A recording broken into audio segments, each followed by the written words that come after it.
Hello everyone, this is Lois J. Rodriguez here for week 2 of the How Do I Know series. This is a 4-part series happening every Monday at 8:30 Eastern Time. It's really meant to explore a lot of different things about foster care as we recognize May being Foster Care Awareness Month. So this week we'll be looking at the question, how do I know the requirements to become a licensed foster family? The steps are pretty straightforward, but I've had a number of people say to me, goodness, I wish I had known all of these steps from A to Z before I embarked on my fostering journey. So my goal here tonight is to just give you a brief run through of each step that an individual would go through on their journey to become a licensed foster parent.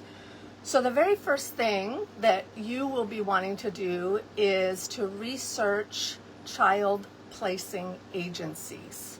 A child placing agency is who you would be going with to do a number of things, but they are really your key point in excuse me, your key point in having children placed with you. So a child placing agency is normally a nonprofit, gets their funds from the state or from federal funds, and that agency will then be allowed to place children into your home.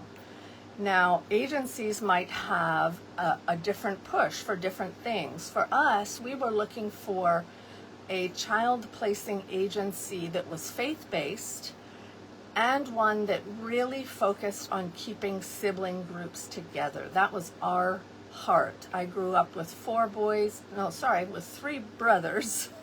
I have 4 boys now, but with 3 brothers who I can't imagine having been separated from. I can't imagine now as an adult not having contact with them. So that was really our heart, was to be able to bring in sibling groups and give them a home where they could all stay together. So there are a number of child placing agencies. You can also, if you'd prefer, just go straight to the Department of Children and Families, excuse me, and they would become your child placing agency. So that agency will really become your agent. You will be assigned a caseworker within that agency, and that person will normally stay with you through your journey, through various children being placed in your home. The only time they would leave you is if you move from a foster family to an adoptive family. And then that goes through the adoption placement division. So the child placing agency has the responsibility to train you. That's the big one. Also to make sure that the licensing requirements for your home are kept up to date. The caseworker that you are assigned will be visiting your home at least on a monthly basis. Some visits will be scheduled, some visits will be surprise visits.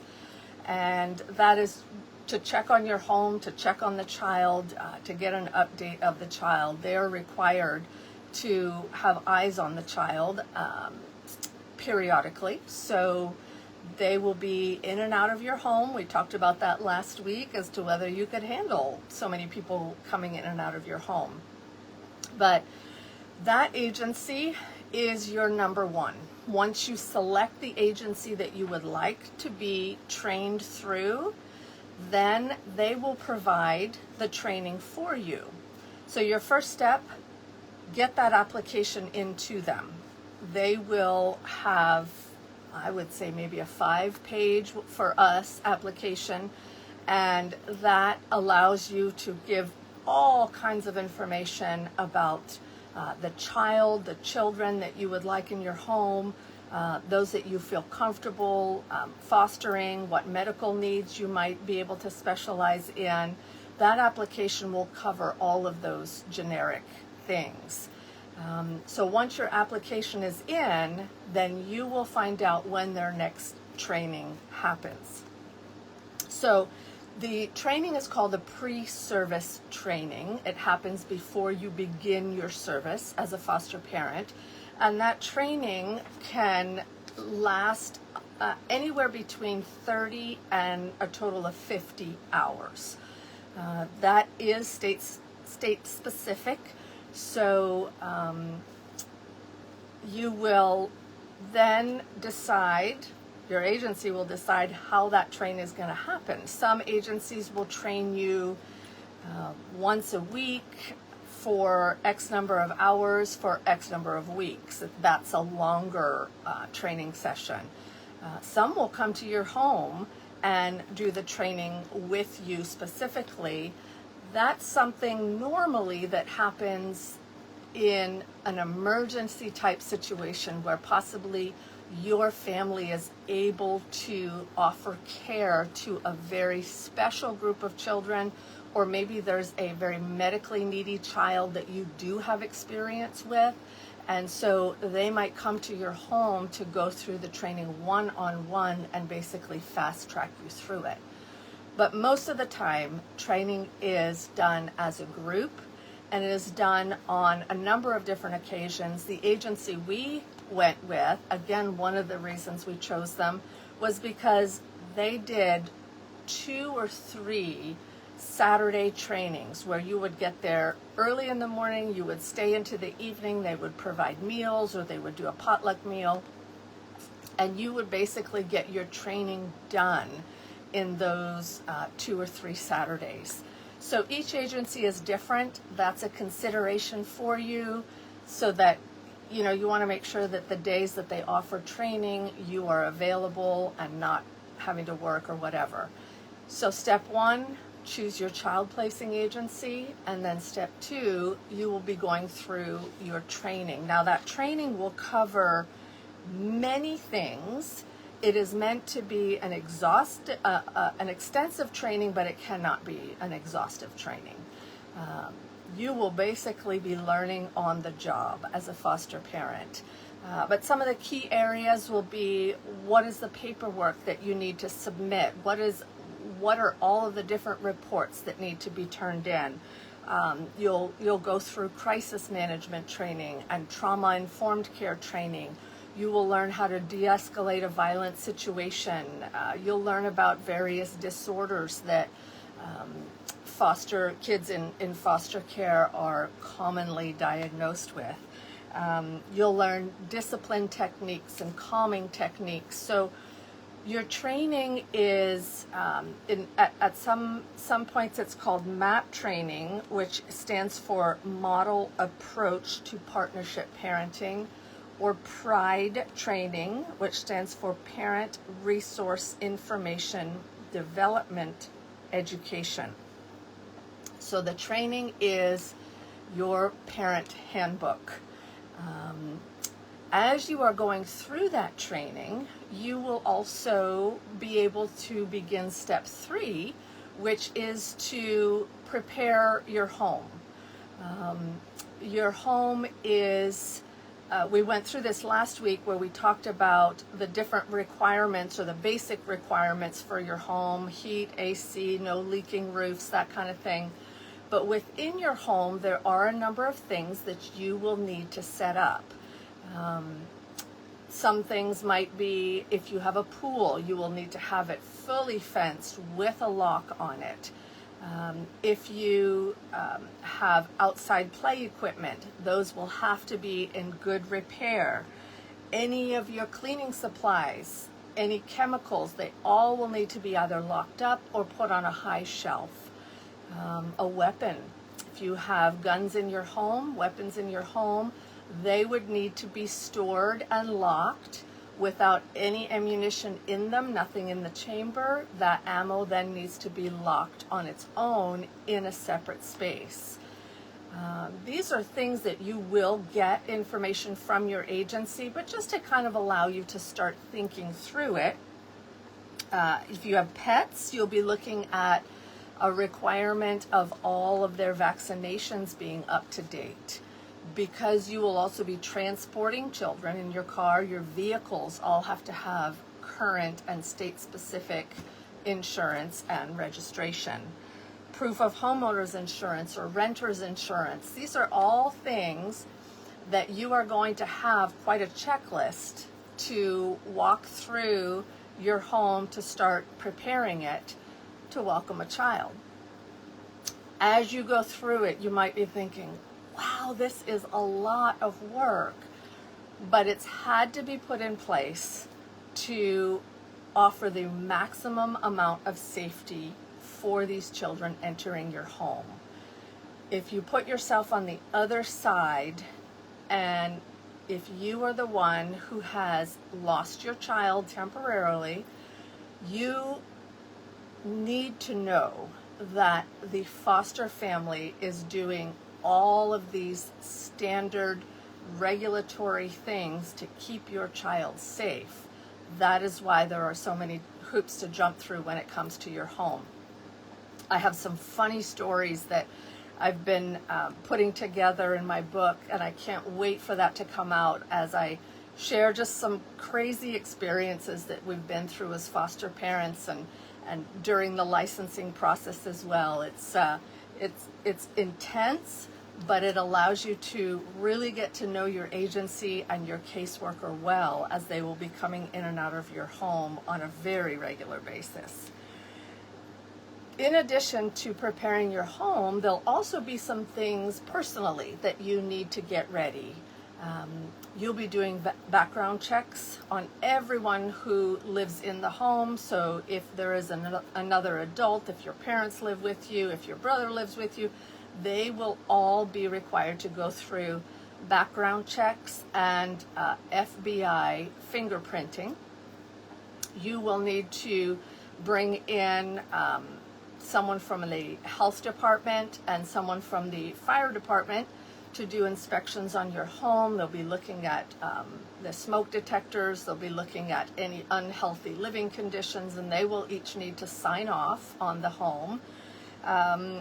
You'll need to be doing some CPR and some infant first aid certification, depending on the age group that you're bringing in. Also, TB testing is another big one, so you'll want to line that up with your physician so that you can bring that negative result in with you to your training. So those are the things in regards to training that you are looking at, and regards to the agency and how they will be working with you. The final step in getting yourself ready to be licensed as a foster family is the home study. Now, a number of people have heard about this dreaded home study, and so I just want to demystify that. The home study is the final step that happens before you're licensed. So you have selected your child placing agency, you have gone through the training, you have prepared your home based on the checklists and documentation that your agency has given you. And the final step is this home study. So what is this big scary thing that a lot of people talk about? Basically, it is a full overview of everything you have turned in. So during the home study, your caseworker and sometimes his or her supervisor will come to your home, and you'll really need to have a good amount of time set aside for this. Depending on how many people are in your home, you're looking at between 2 to maybe 4 hours for this home study. It's truly not a stressful experience, but it is an invasive experience. And here's what I mean by that. During the home study, all the paperwork you've filled out, everything that you've completed in terms of your training will be all in the file. And so they will be coming to sit down with you, and we'll start walking through page by page everything that you've turned in. They might ask you, hey, can you give me a little bit more clarification about this thing that happened? They might have concerns possibly about something else that you have on your home study. But basically they are coming in to talk to you just on a one-to-one basis, not a whole team that's there for training, just you and your caseworker, to really find out where you stand on some key issues. They are going to talk to you about everything from how you were raised, what your relationship was like with your mom and dad, how were you disciplined, do you have any history of having been abused? That gets talked through a lot. It doesn't mean you're disqualified from being a foster parent, but anything that you've gone through in terms of abuse, whether it be physical, sexual, emotional, these are all types of abuse that a child could come into your home with, having been traumatized through that. So the agency is really wanting to dig deep and root out anything that might be difficult for you to face and difficult for the child that you are parenting. So don't be surprised when they ask you some very, very deep questions about, I was shocked when they talked about my parents and how do they discipline and how do you get along with them today? And they were really going in depth on my relationship with my parents. They also meet one-on-one with every person in your family. So my husband was interviewed on his own. I was interviewed on my own. At the time, we didn't have any children in our home, but each child would also need to be interviewed. Actually, we did have one child in our home, and he was completely nonverbal. So I told the caseworker, I said, you're welcome to go talk to him, but I don't think you're going to understand what he says. So there was a lot of hand motions going on, but she came back out and she found a little humorous that here she was interviewing a nonverbal child, and he really didn't have much to say to her. So they want to know from your children, what is their relationship with you? How do you discipline them? How do you work through conflict? How are you with their friends? How often are you at home? How often are you at your friend's house? Questions like that. So they're really interested in and they're trained to dig deep and ask these questions that will give them some insight as to what it's like behind closed doors. Then you will do a full walkthrough of your property. They'll specifically be looking for the items that are on their checklist. So they'll be looking for those smoke alarms. They'll be wanting to see the fire extinguisher. They'll peek in your pantry. I got nailed on this one. They peeked in my pantry, and I had various shelves, and underneath the bottom shelf sitting on the floor, I had a box of cereal, completely sealed and everything. But they said, nope, no food on the floor. So they're looking for all these little nitpicky things. That means you just have to submit to the regulations. And so that walkthrough could take a significant amount of time depending on the caseworker and the size of your house.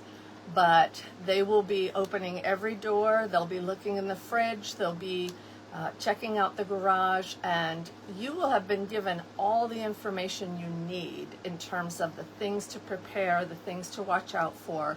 And so this home study is a big interview and a final walkthrough of your home. Once that's complete, usually you have a couple weeks to wait as they're preparing the whole file. And what is going to happen is, once you're licensed, that whole file will be going to any caseworker for whom you've expressed an interest in a child that they represent.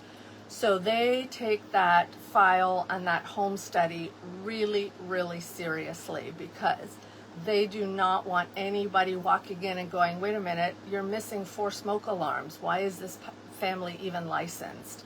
So they take that extra time to do that walkthrough and do that home study. And I think it's because of how invasive the questions can be. They're not, that to finish my thought, how invasive the questions can be is probably why people kind of freak out a little over the home study. But again, it's just to really get that conversation going at a deeper level as to, are you okay with fostering? Are you really on the right track here? Do you need to take more time to think about it? And during that home study, you will also be talking about the children that you are hoping to bring into your home. This is where you really need to kind of throw away that notion that you're going through a whole grocery list of this is what I want, this is what I don't want, because knowing what your limitations are is going to be huge in how successful you are as a foster parent. What I mean is, unless you are willing to accept a child of any age, from any background, with any trauma and any number of siblings, you need to really sit down with your family, with your spouse, and discuss, okay, what can we handle? What can we have, what child can we have in our home that we could be the best parent for? And there are some medical needs where you have to have special training to welcome them into your home. But then there's other things. I alluded to it before, and I spoke of it last week as well, that, you know, if I have pets in my home and this child is known for hurting them or killing them, that's been a situation, then I really can't accept a child that's like that. Or I've been sexually assaulted and I just can't walk through that trauma with a child. So know your limitations. What are you able to handle? And start small if you're not sure. And then once you get used to fostering, you can always expand what your limits are. But know them from the beginning so that when a call comes in saying, hey, I have this child, or I have this sibling group, or I have this medical need, you're ready to say yes, no. But if you say, let me think about it, you might lose your chance with that child. So choose your agency, do your training, prep your home, go through the home study. Those are the the four biggest steps to getting your license. Once you are licensed, you'll get a handy dandy certificate to put up on your wall, and they do want that in a public place. But what happens next depends on what your choice has been for a child. A lot of people come in and say, I just want to take in babies. Your wait is going to be a long time for a baby because a lot of people want babies. Maybe if you really have your heart set on an infant, what about a sibling group? You might get an infant, but that infant could have an older brother or sister. So if the children you are wanting to welcome into your home, if it's very restricted, you'll have a longer wait. If you are more open to the children that you feel you can welcome into your family, you might get a call within a week. Maybe we had one time where we changed up our limitations and the next day we got a phone call. And so what happens after licensing is simply how quickly your agency can get to you. So I wish you the very, very best. This has been the blessing of being a foster parent is something that I cannot even begin to explain. We have 4 boys that we have adopted from foster care. You can see their picture behind me here, and I just can't imagine our world without them. And so next week, I'm actually going to be talking about one of the biggest questions that I get all the time. So week 3 of my How Do I Know series, we're going to be talking about a doozy, and that is, how do I know that I won't get my heart broken? That's a big question. Obviously, I can't say one way or the other. How do you know that you won't get your heart broken? But that's the biggest thing that I hear when I talk about being a foster parent. Oh, I couldn't do it. I couldn't handle getting my heart broken. So we're going to walk through that next week. We're going to unpack that and see what does that really mean, and how can we work through that to get to the other side of making a decision on whether foster parenting is for you. So in the meantime, I wish you a wonderful week. If you have any questions, head on over to my website, loisjrodriguez.com. Shoot me a question. I'll be glad to interact with you, and I will look forward to seeing you here again next week, same time, for our week 3 of the How Do I Know series. Have a great evening, everyone.